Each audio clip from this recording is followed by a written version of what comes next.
So these are the results, and then definitely after doing that, you can see that it says instrumental variables two-stage least square regression. And then now you can be able to copy the results and then you go and explain the results. So in case you are performing your analysis, your financial analysis, or even in your thesis, you just run the analysis like that, and then you go explain the results. What is most important in these results is first of all is the R squared. You see this R squared here. R squared explains the proportion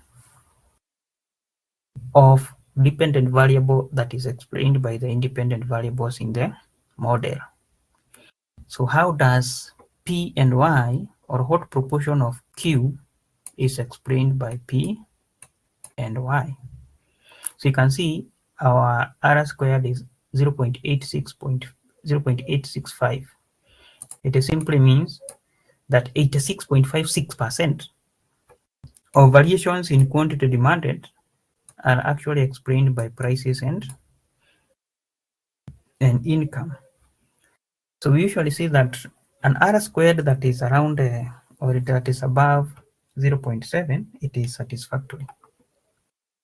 Other books will say 0.5 or 50%, but you can say in this case it is 86%, 86.56%, meaning that 86.56% of the variations in the quantity demanded is explained by P and Y. So that is the first thing that we should note. Another thing that is important also is the significance of the complete model. We call the F statistics. This one. We can see the probability is 0.000, meaning that the whole model, the complete model, is also significant. And definitely you can see that we have 100 observations. Another thing that is important to explain is that how does P and Y affect quantity demanded? How does price and income affect quantity demanded? So the first thing that we should look is this coefficient here and the p-value. First of all, you can see that this one is negative 1.93636. It means that there is a negative relationship between quantity demanded and price. Yeah, there is a negative relationship because this value here is negative. This value here is negative. So this negative means if you increase price, quantity demanded decreases, and if you decrease price, quantity demanded increases. There is a reverse relationship. And when you talk about this reverse relationship, it is significant.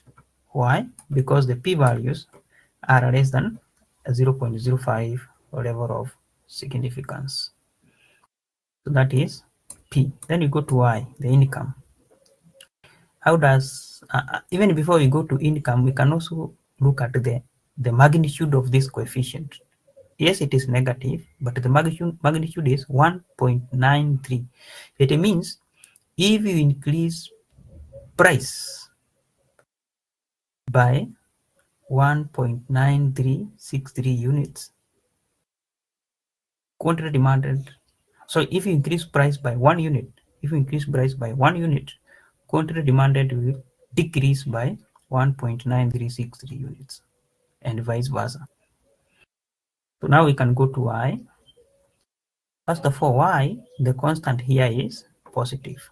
It is positive. It means that when the income of a person increases, quantity demanded also increases. And when the income decreases, quantity demanded also decreases. Then we look at the significance. We can say this relationship is significant.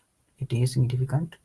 And then we can look at the magnitude, and we can say the magnitude is 0.00042999, meaning if you increase the income by 1 unit, then quantity demanded increases by 0.004299.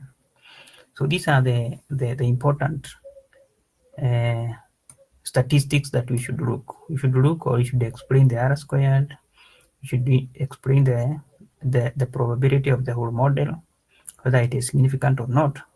Then you should look at the variables, the explanatory variables, or the endogenous and the exogenous variables. You look at the sign, you look at the magnitude, and we also look at the significance level.